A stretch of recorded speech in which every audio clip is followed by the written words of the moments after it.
Welcome to steno dictation. अगर आप हमारे चैनल पर नए हैं तो हमारे चैनल को सब्सक्राइब करें और बेल आइकन ज़रूर दबाएं। डिक्टेशन 5 सेकंड बाद शुरू होगा। स्टार्ट। प्रधानमंत्री नरेंद्र मोदी की लक्षद्वीप यात्रा के बाद मालदीव के मंत्रियों ने उनके विरुद्ध जैसी अपमानजनक टिप्पणियां कीं, उसके बाद दोनों देशों के संबंधों में खटास पैदा होनी ही थी। वास्तव में यह खटास पैदा होनी तभी शुरू हो गई थी जब मोहम्मद मुइज़्ज़ू ने मालदीव का राष्ट्रपति बनते ही भारत से दूरी बढ़ानी शुरू कर दी थी।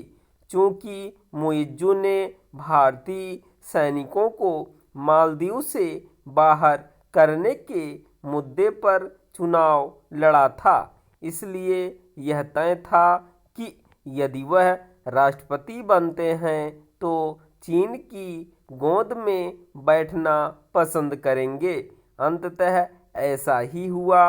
उन्होंने भारत से पहले चीन की यात्रा करना तो आवश्यक समझा ही। भारतीय सैनिकों को मालदीव से हटाने पर भी जोर दिया। मालदीव में महज 75 भारतीय सैनिक हैं। ये वहाँ इसलिए हैं ताकि भारत की ओर से दिए गए हेलीकॉप्टरों का संचालन कर सकें। इसके बाद भी मुइज़्ज़ू ने ऐसा दर्शाया जैसे भारत ने उनके देश में सैनिकों की कोई बड़ी खेप तैनात कर रखी है। चूँकि वह भारत विरोधी भावनाओं को उभार रहे थे, इसलिए उनके सहयोगी भी उसी रास्ते पर चल रहे थे। उनके 3 मंत्रियों ने तब अपनी हदें पार कर दीं जब भारतीय प्रधानमंत्री लक्षद्वीप की यात्रा पर गए। भारतीय प्रधानमंत्री ने हाल की अपनी लक्षद्वीप यात्रा में ऐसा कुछ नहीं कहा जो मालदीव के खिलाफ हो, लेकिन पता नहीं कैसे वहाँ के 3 मंत्रियों ने ऐसा ही समझ लिया। उन्होंने भारतीय प्रधानमंत्री के साथ भारत को भी नीचा दिखाने वाली भद्दी टिप्पणियां कीं। स्वाभाविक रूप से भारतीयों ने इसे अपने अपमान के रूप में लिया और पर्यटन के लिए मालदीव न जाने का अभियान छेड़ दिया।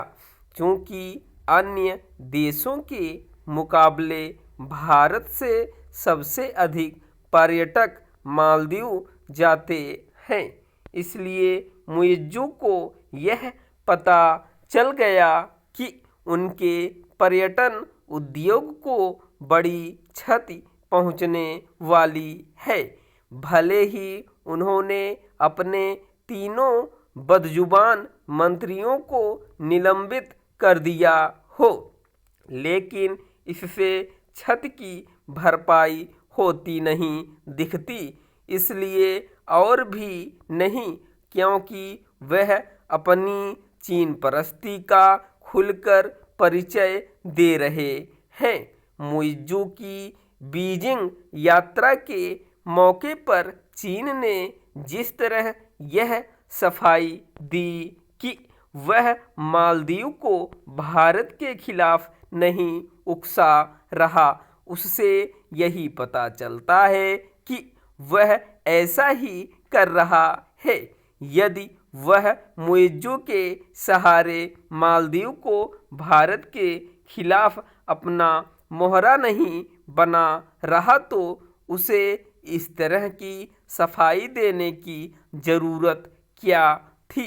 इसके पहले भी मालदीव के शासक अपने संकीर्ण स्वार्थों की पूर्ति के लिए चीन की तरफदारी करते हुए भारत का विरोध करते रहे हैं।